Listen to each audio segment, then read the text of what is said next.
When I say China, what's the first image that comes to your mind? Maybe it's the Great Wall or the skyscrapers of Shanghai. But what if I told you there's a place like this?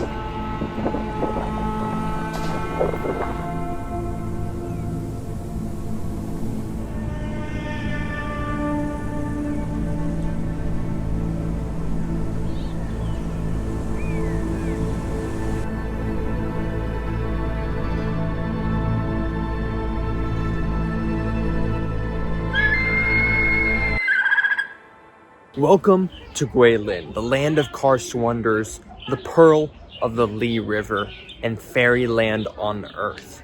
Hi, I'm Noah. I make videos exploring China and completing thrilling travel challenges along the way. And today, we're visiting one of the greatest embodiments of Chinese natural scenery and one of the nation's top travel destinations. With settlements dating back 2,300 years, Guilin is one of the only places in the world where one can witness naturally formed karst hills and caves. It has not only been a sought-after travel destination for hundreds of years, but has also played an important historical, cultural, and religious role throughout Chinese history. And I'm fortunate to be visiting the Fairyland on Earth with none other than my lovely mother, who's visiting and traveling with me in China for the first time in 4 years. And so, Mom, what is today's travel challenge? Today's travel challenge is with regards to yoga. So the word yoga means union of breath and body, and we're not only taking the breath and body and putting it together with these extraordinary sites that we're blessed to go to. Yeah, and so we're doing the travel yoga travel challenge. So each place we visit in Guilin, we are gonna do a sequence of yoga poses to celebrate and embody that place. And I invite you, roommates, to join us. So roll out your yoga mats and let's get this adventure started.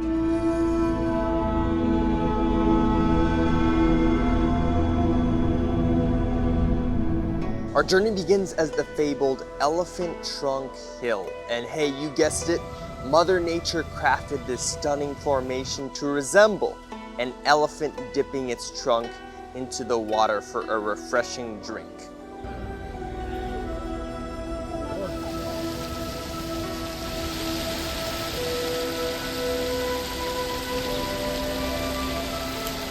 And of course, like any famous Chinese rock formation, it comes with a legendary tale. Allow me to recount the legend of the god elephant. There's a few different versions, but here's a popular one. Once upon a time, the Emperor of Heaven rode on the back of a divine elephant. During a visit to Guilin, the elephant was so captivated by the city's majestic karst peaks and serene rivers that it decided to stay.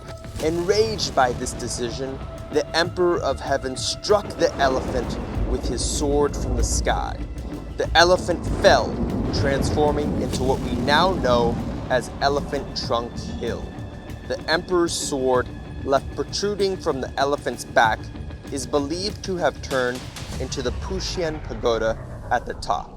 This spot is perfect for absorbing the historical and scenic energy of Guilin. So let's take some time now to absorb its beauty through the calming practice of yoga.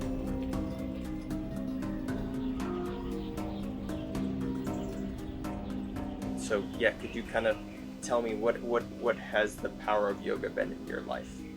Oh gosh, well, it healed me. So that's one thing. I used to be on too many medicines to even count, and stuff that's not supposed to be curable. And yeah, I mean, it healed me. So I'm grateful. And yeah, yoga is supposed to be a practice of decades. As one of my teachers told me, and I've been practicing for more than 2 decades. And I travel with my yoga mat, and it's an integral part of my life. I'm thrilled to be here, okay? I can't tell you how many times I'd be like, Noah, do you want to go do a kid's yoga class? No. Do you want to go do yoga? And now we're in China and we're doing yoga together. This is a dream come true.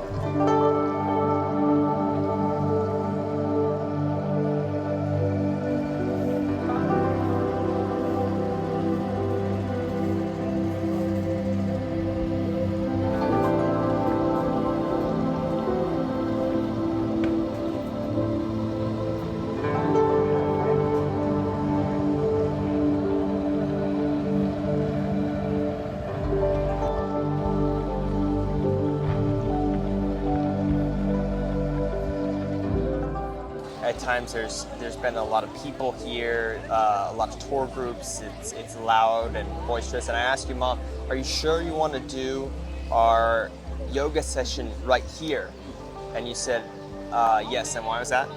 I think it's symbolic of, you know, the practice of yoga, which is stilling the mind. And so it doesn't really matter if there's tour guides with microphones speaking super loud, or tons of kids around, or tourists taking pictures.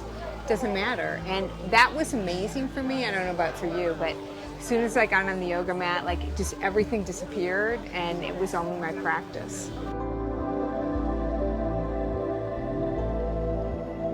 Let's now head on to the largest park in Guilin, and arguably one of the finest city parks in China, 7-Star Park.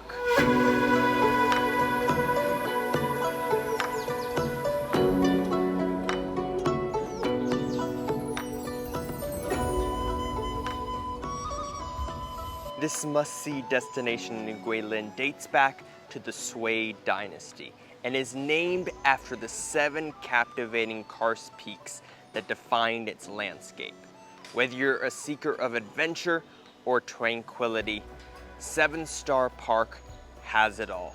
Explore its scenic hiking trails, meandering rivers, ancient Buddhist temples, and mystical caves. So when you got into yoga, how many years ago was that? Geez, maybe 23. 23 years ago, wow.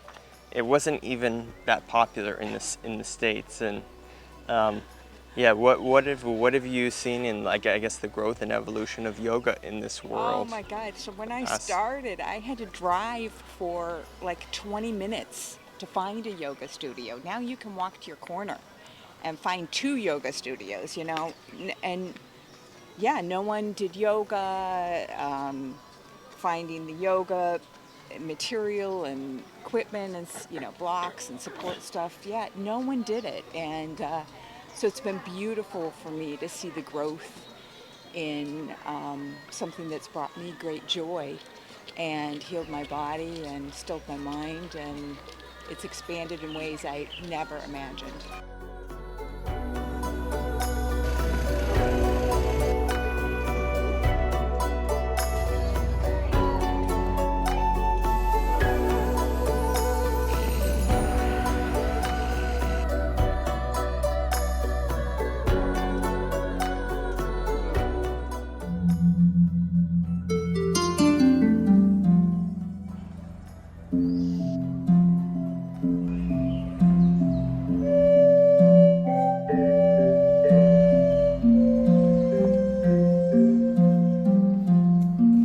So, this side we have temple. This side, we've got mountaineering path into the Karst Mountains.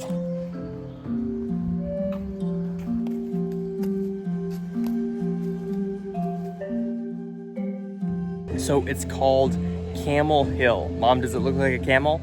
Absolutely.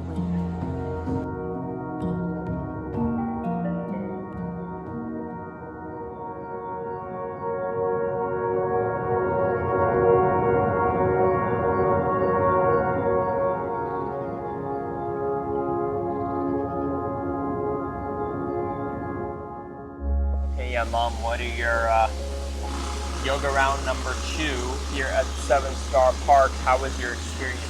Amazing. I mean, we have a waterfall here and a waterfall there. I mean, it's just an abundance of beauty. And I am going to continue this practice even without you, because it's just so beautiful to really take in the beauty that's we're lucky enough to see.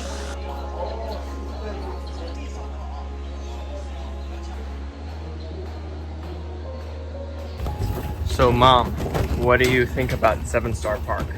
Amazing. And I'll tell you what my highlights were. Yoga by the waterfall.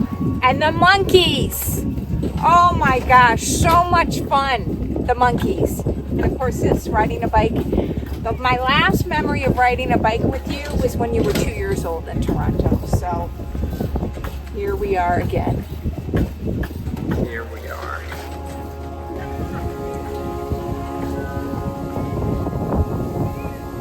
Our next stop features two of Guilin's most recognizable symbols, the Sun and Moon Pagodas. These two towers are renowned worldwide not only as emblematic symbols of Guilin, but also as stunning examples of Chinese architecture and culture. They seamlessly blend elements of Buddhism, Confucianism, Taoism, the four elements, and Chinese astrology into breathtaking masterpieces. Okay, so this is the Moni Che. Che? Is it that? But here's it's supposed to get rid of all the bad stuff. And you pat it with your right hand, the top of the Mon Che 3 times, meaning the response for the Buddha. Rotate the wheel of Dharma downward with the alternating hand, and each circle of the rotation equals to chanting the true words once.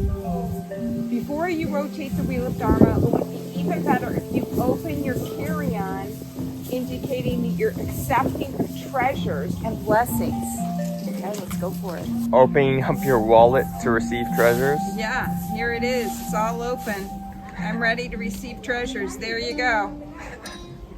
Okay, now I've got to put my right hand down. Okay, here we go.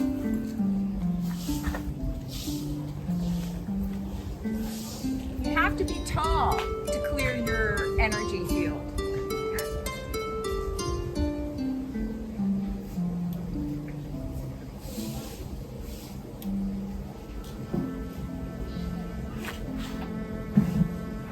Yep, your turn.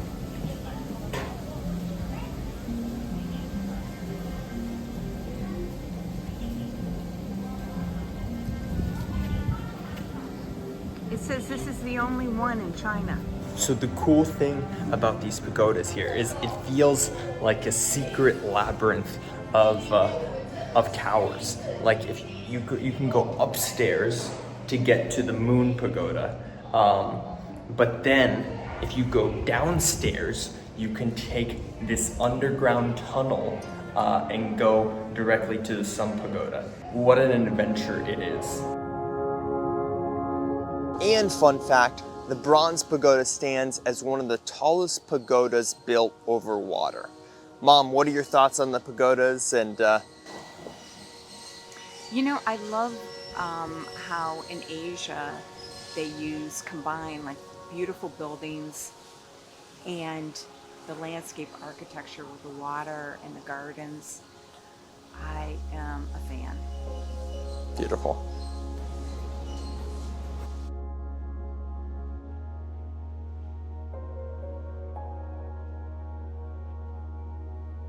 All right, so Mom, we're wrapping up our Guilin tour here, our third round of yoga.